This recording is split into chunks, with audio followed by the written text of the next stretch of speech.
일제강점기에 주요 친일파가 보유했던 땅이 서울 면적의 13배인 1억 3천만 평인 것으로 조사됐습니다. 각 지방자치단체가 의혹을 가지고 추진했던 조상 땅 찾아주기 운동의 실제 혜택은 친일파 후손들에게 돌아간 것으로 드러났습니다. 조상의 땅을 되찾겠다는 친일파 후손들과 그들로부터 절을 지키겠다는 스님들과의 소송 사건 얼마 전에 전해드렸죠. 이 문제가 지금 땅 소송에서 친일 청산 문제로 커지고 있습니다. 한나라당 의원 좌석은 텅 비었습니다. 열린우리당 등 다른 4당과 무소속 의원들만 출석한 가운데 친일 행위자 재산 환수법 등 80여 건의 안건이 처리됐습니다. 한나라당 의원 좌석은 텅 비었습니다. 열린우리당 등 다른 4당과 무소속 의원들만 출석한 가운데 친일 행위자 재산 환수법 등 80여 건의 안건이 처리됐습니다. 친일 재산을 국고로 환수하기 위한 범정부 기구가 오늘 출범했습니다. 네, 환수된 재산은 독립유공자를 위한 일제강점기 때 자신의 영달을 위해서 나라를 배신했던 친일파들은 많은 땅과 재산을 갖게 된 경우가 많습니다. 이를 환수하기 위한 정부의 노력에도 불구하고 후손들은 소송을 제기하며 불복하고 있습니다. 퇴임한 헌법재판관 출신 변호사가 친일파 후손의 땅 찾기 소송을 대리한 것은 친일파 재산 환수 관련 소송에서 법원이 처음으로 친일파 후손의 손을 들어주었습니다. 친일재산 국가 귀속 결정을 취소해달라며 법무부 장관을 상대로 낸 소송 항소심에서 1심과 같이 원고 승소 판결했습니다. 지난해까지 여의도 면적보다 큰 친일파들의 땅이 국가에 귀속됐지만 이들 친일파들은 아직도 땅을 되찾기 위한 소송을 벌이고 있습니다. 친일 반민족 행위자 재산조사위원회는 지난 2006년부터 4년 동안 조사를 벌여 친일파들이 친일 행위로 획득한 땅을 국가 환수 조치했습니다. 여의도 면적보다 큰 1,100만여 제곱미터, 공시지가 기준으로 960억 원 상당의 땅이 국가에 귀속된 겁니다. 친일파 후손들은 이에 반발해 귀속된 땅의 80%인 800만 제곱미터에 대한 행정소송 92건을 냈습니다. 지금까지 종결된 행정소송은 모두 37건으로 친일파의 패소율은 84%에 달해 비교적 국가 승소율이 높았습니다. 하지만 지난해 10월 일제에게 후작자기를 받은 이해승의 후손에게 국가에 귀속된 시가 318억 원의 땅을 돌려주라는 대법원 최종 판결이 났습니다. 이는 재산조사위의 국가 귀속 결정을 뒤엎은 첫 확정 판결로 앞으로 남아있는 55건의 소송에 대해서도 악영향을 끼칠 것으로 우려됩니다. 이 때문에 아직도 끝나지 않은 역사 바로 세우기를 완수하기 위해서라도 국민적인 관심이 필요하다는 지적입니다. 정부가 친일파 후손을 상대로 친일재산 환수 소송을 벌여 독립유공자 유족기금 322억 원을 조성했습니다. 법무부는 친일재산 환수와 관련된 소속 95건을 진행한 결과 소송이 마무리된 87건 가운데 97%를 승소했다고 밝혔습니다. 법무부는 이 가운데 매각에 제한이 없는 재산을 처분해서 322억 원을 마련하고 독립유공자와 유족들의 생활 안정을 위한 지원금으로 사용하기로 했습니다. 앞서 친일재산조사위원회는 지난 2006년부터 4년에 걸쳐 친일 행위자 168명의 친일재산 1,000억 원 정도를 국가에 귀속하도록 결정했습니다. 전 독립유공자협회 회장이신 애국지사 이준호 독립유공자님과 저희 유족회에서 친일파 재산과 관련해서 여러분들 국민 여러분께 알려드릴 것이 있어 이 자리에 나왔습니다. 네, 국민에게 드리는 호소문. 국민 여러분, 오늘 독립유공자 후손과 유족 일동 국민의 많은 대표기관이 국회에 나와서 방금 한간에 우리를 일으키고 있는 친일 반민족 행위자로부터 환수한 재산의 처리 문제가 동법 목적에 위배되는 방향으로 유출된 사태에 직면하여 반드시 이를 막아야 한다는 일념을 국민 여러분께 고소드리는 바입니다.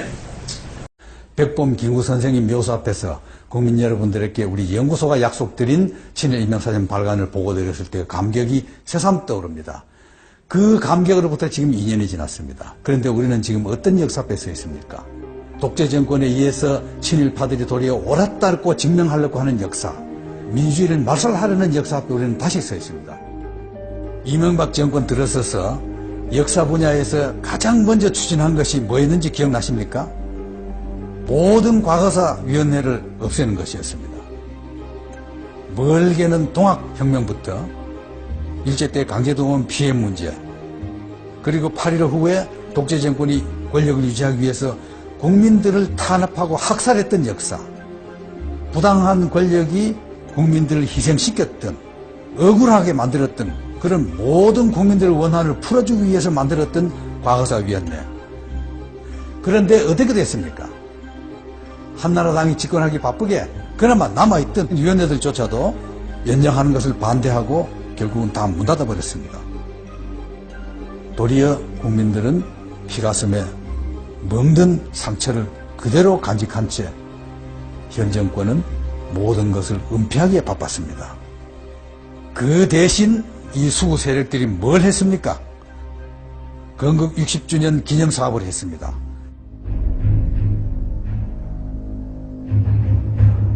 건국 60년, 이 의의 속에는 친일 세력들의 엄청난 음모가 숨어있다고 봐야 됩니다.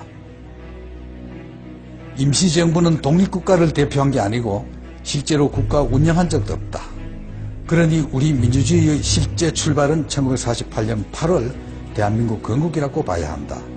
그리고 건국 후 공로는 정부 수립에 참여했던 인물들의 몫으로 돌리는 게 마땅하다. 이게 무슨 뜻입니까? 1948년 이전 일제 식민지하에서 독립투쟁을 했던 모든 우리 선조들의 투쟁을 깡그리 무시한 처사입니다. 결국 대한민국 뿌리는 독립운동 세력이 아니라는 것입니다. 이것은 우리 헌법 전문을 무시한 것입니다. 우리 헌법 전문에서는 3.1 정신을 바탕으로 한 임시정부를 법통을 이어받았다고 되어 있습니다. 그럼 수구 세력이 내세우는 대한민국 뿌리는 어디에 있습니까?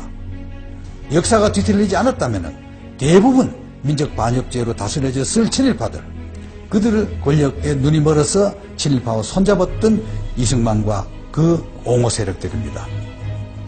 이들이 우리 역사의 뿌리여 정통이란 겁니까? 건국 60년, 이거 어쩌다 나온 아이디어가 아닙니다. 참여정부 시절에 이미 조선일보가 사설에서 건국절 얘기를 꺼냈고 뉴라이트에 속하는 학자들이 그 주장을 시종해왔습니다. 그리고 한나라당은 2003년부터 건국절 법안을 발의해왔습니다. 건국 60전 기념사업은 이런 배경 속에서 추진된 것이고 결국 이 정권은 광복절 행사에 건국 60전이라는 글자를 박아 넣게 된 것입니다.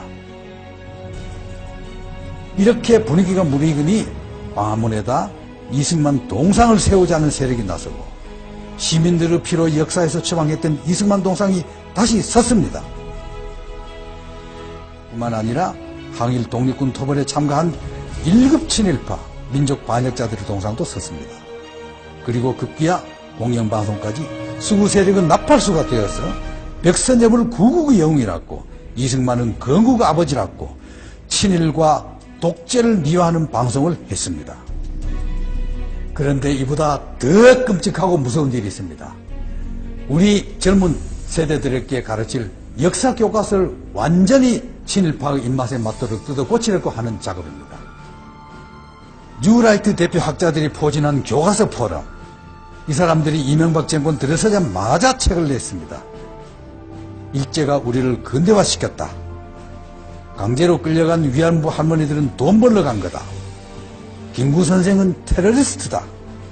이걸 두고 조선일보가 뭐라고 했느냐 압니까?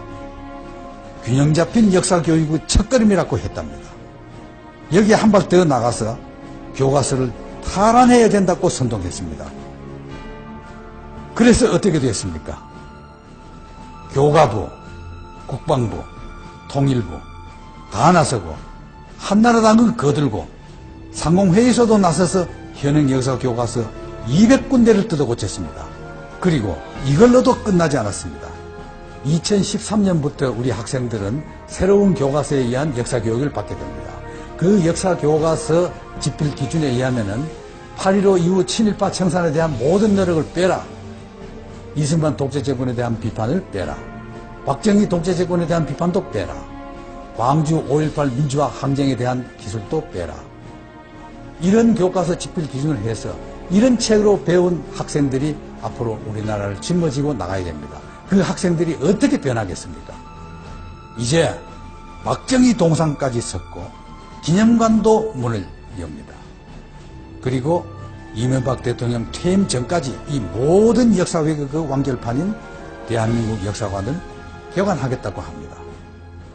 학교에서는 교과서를 배우고 집에서는 방송에서 익히고 거리에 나서면은 각종 동상과 전시회, 기념관을 통해서 또 왜곡된 역사를 배우는 이런 비참한 현실이 우리 앞에 다가오고 있습니다.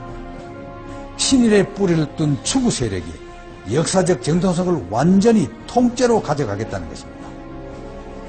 역사는 과거가 아닙니다. 역사는 현실 정치입니다.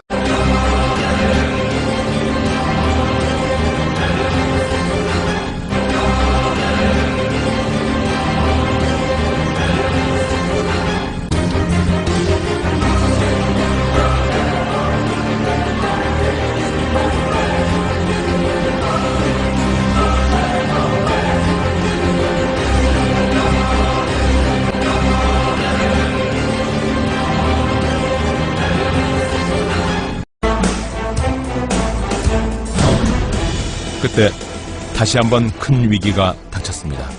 일본 휘하의 만주군에서 근무했다는 이유로 사전에 게재된 박정희 전 대통령의 아들 지만 씨 역시 지난달 가처분 신청을 냈습니다. 사태는 심각했습니다. 사전 발간 자체가 불법이 될 수도 있는 상황이었습니다. 이 난관을 신속하게 돌파하려면 박정희의 친일은 결코 강압이나 생계를 위한 어쩔 수 없는 선택이 아니었다. 바로 그것을 보여주는 증거가 필요했습니다. 하지만 박정희가 일본군에 지원하기 위해 혈서를 썼다는 사실은 증언으로만 떠돌고 있었습니다. 2009년 11월 6일 판결이 내려졌습니다.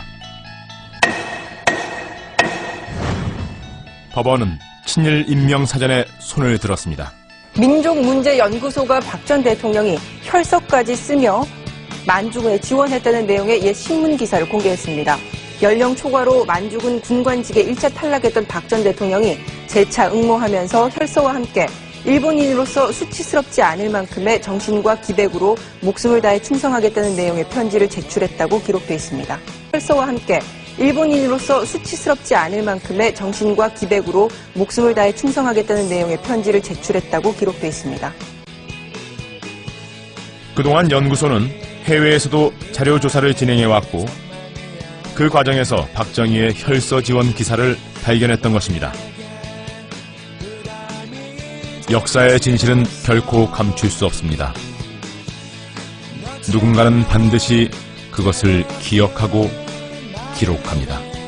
미 군정은 자신들의 지배력을 강화하기 위해서 치밀한 작전을 펼치기 시작했다. 그들은 숨어있던 친일 경찰과 관리들을 즉각 복귀시켰다.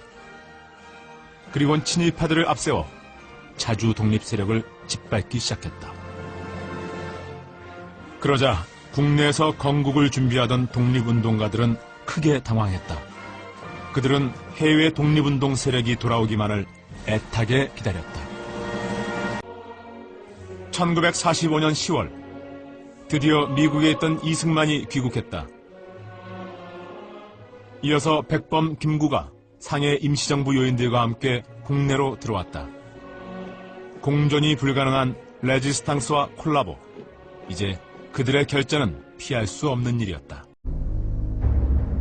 1945년 8월 15일 우리는 해방을 맞았습니다. 그러나 우리 역사의 진정한 주인이 된 것은 아니었습니다.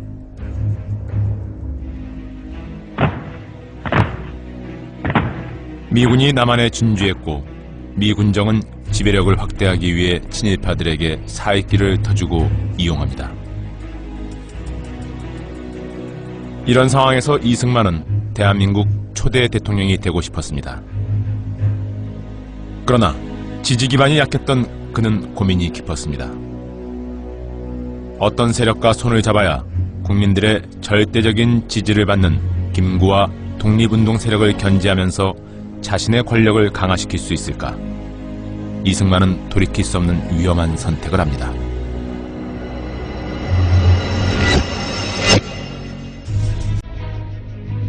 그는 친일파와 손을 잡았고 그들은 독립운동 세력을 청산해 나갑니다. 친일파를 처벌하기 위해 만들어진 반민특위. 이곳에도 친일 경찰들이 나타났습니다.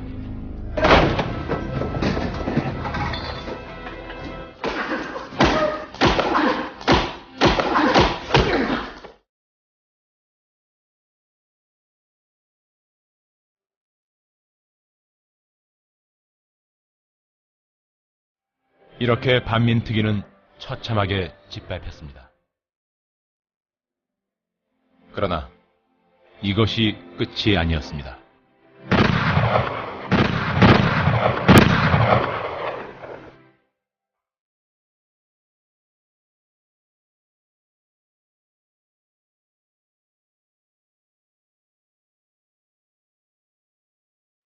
이로써 우리 역사는 거짓과 불의의 시대로 들어서고 친일 문제는 금기의 영역이 돼버립니다.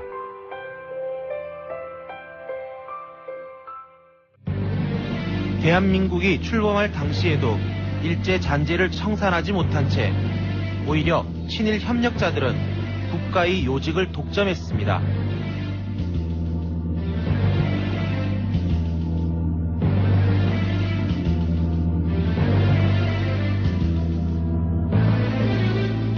국군 역시 79년까지 일본군 출신들이 군 핵심 지휘부를 장악했습니다. 과거를 청산하지 못한 역사는 그들이 또다시 전면에 나설 기회를 주고야 말았습니다. 이 박정희와 함께 쿠데타를 일으킨 사람들인데 무슨 공통점이 있습니까? 네, 5.16 핵심 가담자들이 대부분은 박정희의 만주 군관학교 선후배들이었습니다. 때문에 박정희에게 그러한 만주 군관학교의 인맥이 없었더라면 5.16 쿠데타는 성공하지 못했을 거라는 분석도 있습니다. 우리나라는 광복 이후에 친일 청산을 하지 못한 것 때문에 모든 정치, 경제, 사회, 문화 전 영역이 친일파들에 의해서 장악이 됐거든요. 박정희 쿠데타를 가져온 결과가 됐고 그것이 현재까지도 영향을 미치고 있는 거예요. 판사님, 이들은 박용만 패당이며 미국 영토에 한국인 군대를 만들었습니다. 이들은 위험한 반일 행동을 하며 일본 군함 이즈모호가 호놀룰루에 도착하면 파괴하려는 음모까지 꾸민 무리들입니다. 이것은 미국과 일본 사이에 중대 사건을 일으켜 평화를 방해하려는 것입니다. 판사님, 저들을 조처해 주십시오. 믿기 힘들겠지만 이건 실화다. 실제로 그는 이런 증언을 했다. 그런데 이승만의 증언은 자신의 조국에 대한 명백한 반역 행위 아닌가? Si je me place du point de vue d'un Français qui se verrait trahi par son compatriote alors qu'il est dans un pays étranger et qu'il essaie d'aider son pays, donc il considérerait ça comme de la trahison. Et puis, si un Français avait donné à l'étranger pendant la Deuxième Guerre mondiale une interview expliquant que l'occupation allemande de la France était bénéfique pour la France, à la fin de la guerre, il aurait été aussi considéré comme un traître à la patrie officiellement par tout le monde.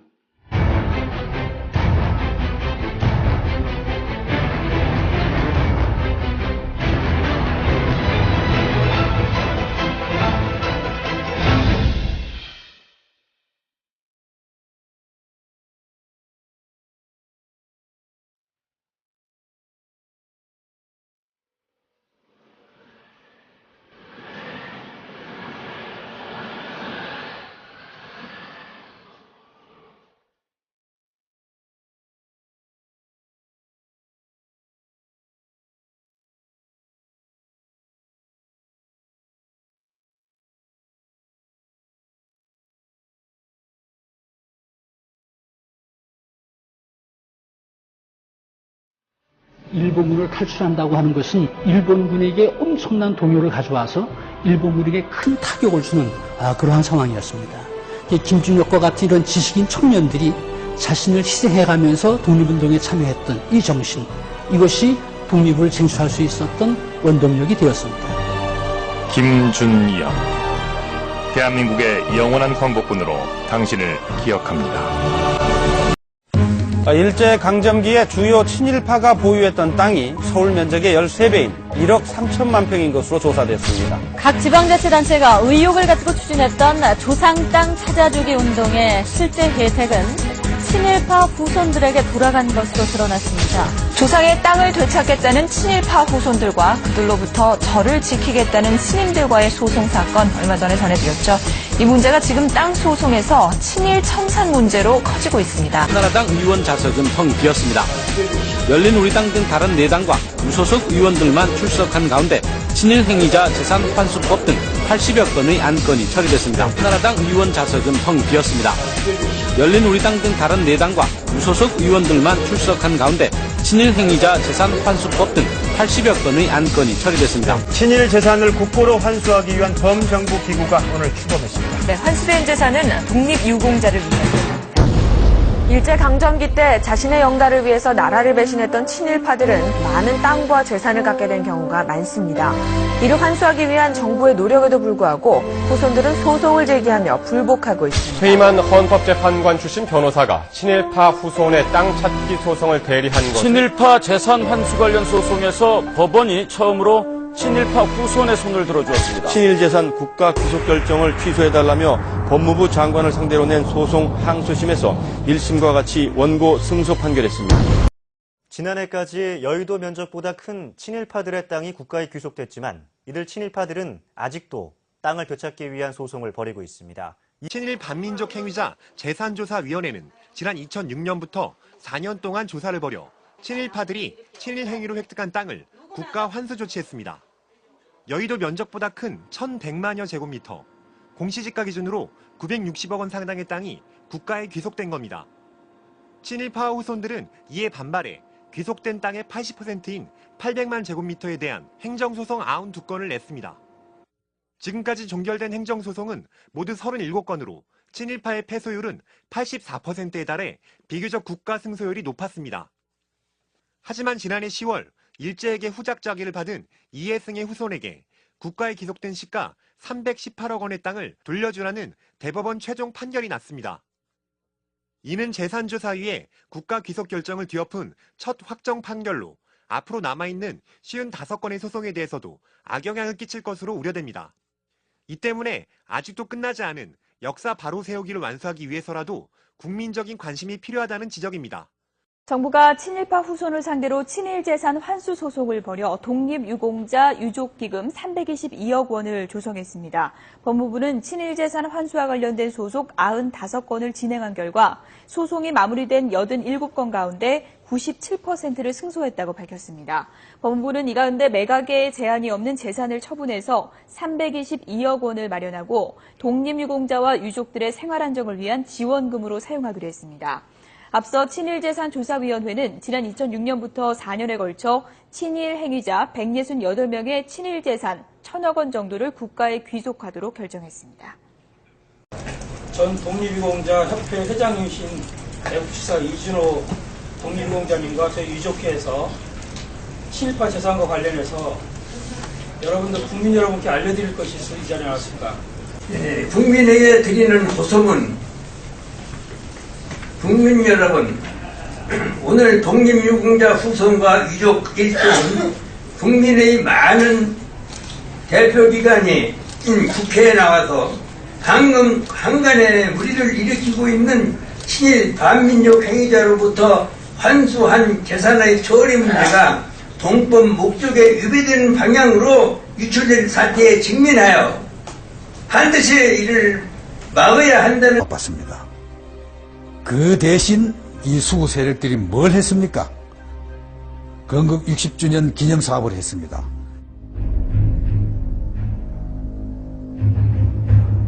건국 60년, 이 의의 속에는 친일 세력들의 엄청난 음모가 숨어있다고 봐야 됩니다. 임시정부는 독립국가를 대표한 게 아니고 실제로 국가 운영한 적도 없다.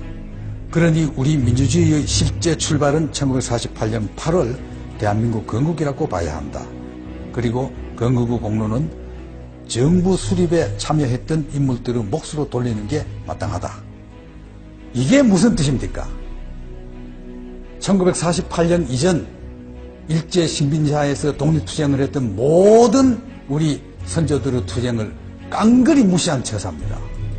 결국 대한민국 뿌리는 독립운동선이 아니라는 것입니다. 이것은 우리 헌법 전문을 무시한 것입니다. 우리 헌법 전문에서는 3.1 정신을 바탕으로 한 임시정부를 법통을 이어받았다고 되어 있습니다. 그럼 수구 세력이 내세우는 대한민국 뿌리는 어디에 있습니까? 역사가 뒤틀리지 않았다면 대부분 민족 반역죄로 다스려졌을 친일파들, 그들을 권력에 눈이 멀어서 친일파와 손잡았던 이승만과 이경을 국민 여러분께 고소드리는 바입니다. 백범 김구 선생님 묘소 앞에서 국민 여러분들에게 우리 연구소가 약속드린 친일 인명사전 발간을 보고드렸을 때 감격이 새삼 떠오릅니다. 그 감격으로부터 지금 2년이 지났습니다. 그런데 우리는 지금 어떤 역사 앞에 서 있습니까? 독재 정권에 의해서 친일파들이 도리어 옳았다고 증명하려고 하는 역사, 민주주의를 말살하려는 역사 앞에 우리는 다시 서 있습니다. 이명박 정권 들어서서 역사 분야에서 가장 먼저 추진한 것이 뭐였는지 기억나십니까? 모든 과거사위원회를 없애는 것이었습니다. 멀게는 동학혁명부터 일제 때 강제동원 피해 문제, 그리고 8.15 후에 독재 정권이 권력을 유지하기 위해서 국민들을 탄압하고 학살했던 역사, 부당한 권력이 국민들을 희생시켰던, 억울하게 만들었던 그런 모든 국민들의 원한을 풀어주기 위해서 만들었던 과거사위원회. 그런데 어떻게 됐습니까? 한나라당이 집권하기 바쁘게 그나마 남아있던 위원회들조차도 연장하는 것을 반대하고 결국은 다 문 닫아버렸습니다. 도리어 국민들은 피가슴에 멍든 상처를 그대로 간직한 채 현 정권은 모든 것을 은폐하게